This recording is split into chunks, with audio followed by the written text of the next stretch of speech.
The oceans and seas of our planet cover 71% of the Earth's surface.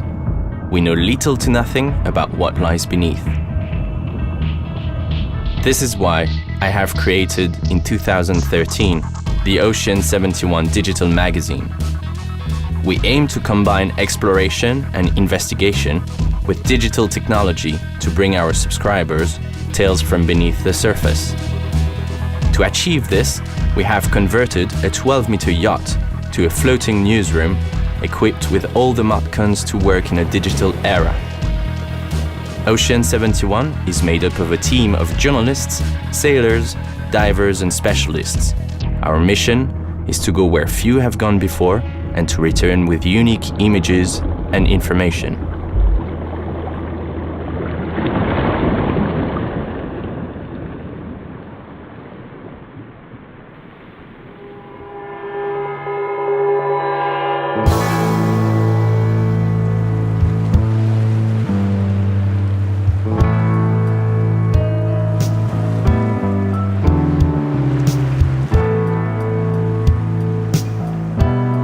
Over the last week, most of OCEAN71's adventures have been shore-based at the ancient site of Orikum, where every day has brought a new surprise.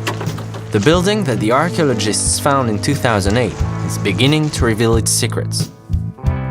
It is hard to imagine that a 2,000-year-old construction lays just a few centimeters beneath the earth. Là, je vous dis tout de suite qu'on est absolument ravis parce qu'on a, comme je vous disais, en 2008... In 2008, we found stone blocks that belonged to a building that appeared to be of a very high quality. Eh bien, non seulement ça s'est avéré correct. Not only did that turn out to be correct, but also the building in question is extremely well preserved. We have found almost all of the foundations and the bases of the columns. The exterior of the building is clearly outlined by large stone blocks, and the four sides measure exactly 6 meters 40 centimeters each. The level of precision is incredible. The high level of build quality goes further still.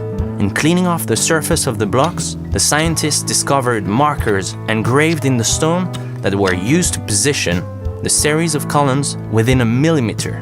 The archaeologists concluded that the building was open on 4 sides and was supported by 12 columns of 45 centimeters in diameter. Using the rules of proportion, they deduced that the height of the building would probably have been up to 3 meters. The 12 columns would have been 4 per side in the shape of a tetrastyle pavilion with a terracotta tiled roof. We found hundreds of these tiles on site. Everything is here because at some point the whole building collapsed into itself, crushing whatever was inside at the time, including amphorae and other objects. The colonnade and the roof, however, presented a challenge for the archaeologists, as there was not a single piece of column or carpentry remaining on site.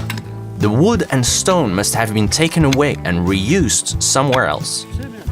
After many painstaking hours of clearing the earth, the team revealed a paved ceramic tile floor, more than 2/3 of which was intact. All that remained was to find out what the building was used for, but the Orikum runes do not give up their secrets easily. The surprising fact is that we don't have a known parallel. It's a building, a monopter, a construction with rows of columns, but it is square. It's a bit of a surprise. We are still looking at archaeological sites around the Mediterranean for similar construction, but for now we haven't managed to find anything.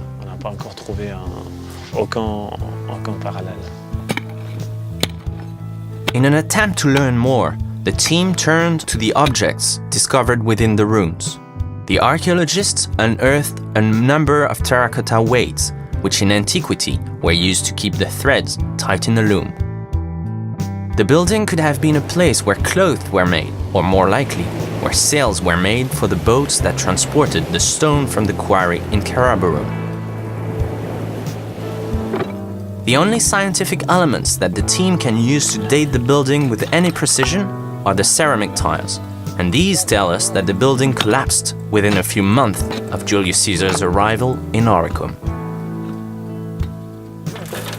As the investigation progresses, We learned that in archaeology, a fact connected to a date more often generates more questions and theories than answers, and so Orikum's destruction remains a mystery for now.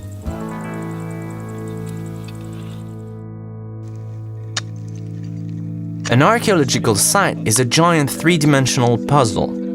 First, you must map out the surface. Then the dig begins and you go back in time, layer by layer.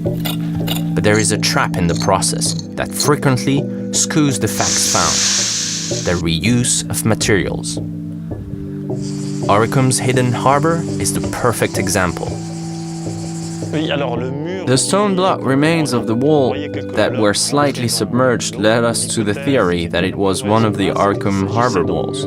That, combined with Caesar's description, made it quite clear. He said that he moored his boats in the inner harbor, behind the town. And that is exactly the place that we found the stone block remains. The archaeologists dug around the wall, hoping to prove their theory.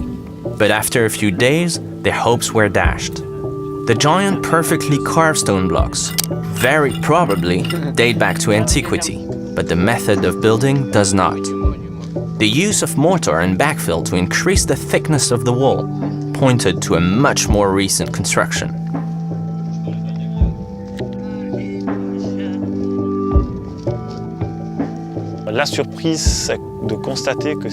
The surprise was that these ancient blocks of stone were recycled to build a fortification in the Byzantine era.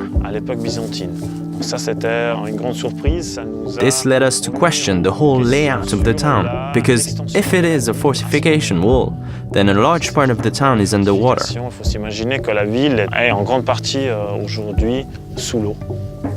The first very important conclusion that we can draw is that the site was larger in ancient times than it is today. In other words, we have lost approximately 50 meters along the southern side of the site. There could be tombs or other buildings. We know that there are more remains to be explored beneath the water. The level of the sea has risen by about a meter. The story of Julius Caesar's passage through Orikum is at risk of staying buried for a very long time to come.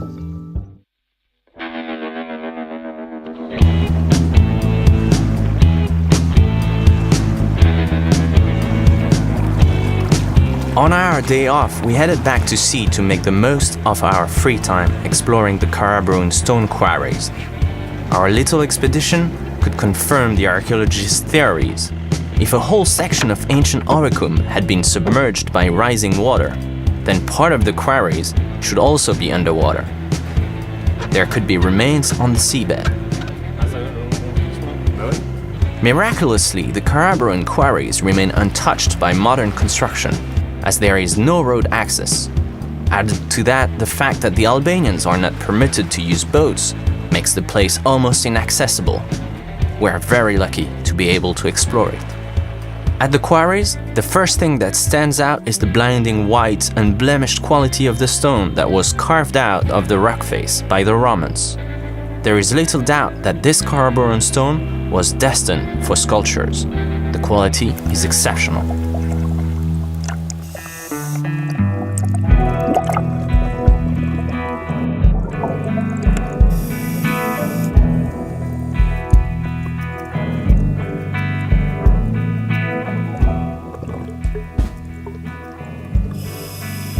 Underwater, amongst the marine life, we discover walls, structures that cannot be the result of a natural phenomenon, but are crafted by man. They are most likely quarry buildings built by the Orikum inhabitants, where the ships would moor up to load the stone.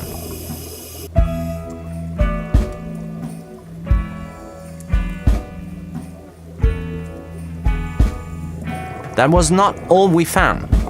As we widened our search, we discovered ceramic remains scattered all over the seabed. You only had to reach out your hand to pluck the neck or handle of an amphora out of the sand. Philip made the greatest discovery of the day when he found a plate in almost perfect condition after 2,000 years. It is incredible to think that something as commonplace in day-to-day life as a plate could remain intact for millennia. A miracle. We had thought that the quarries, being so isolated, would be a rich source of clues and discoveries, but this went beyond our wildest imagination. Not only the dive allows us to confirm that a large part of ancient Orikum is concealed under the sea, but also that the remains that are hidden, they are nothing short of exceptional. Clue by clue, we're discovering the ancient life of Orikum, and little by little, we're getting closer to the illustrious Julius Caesar.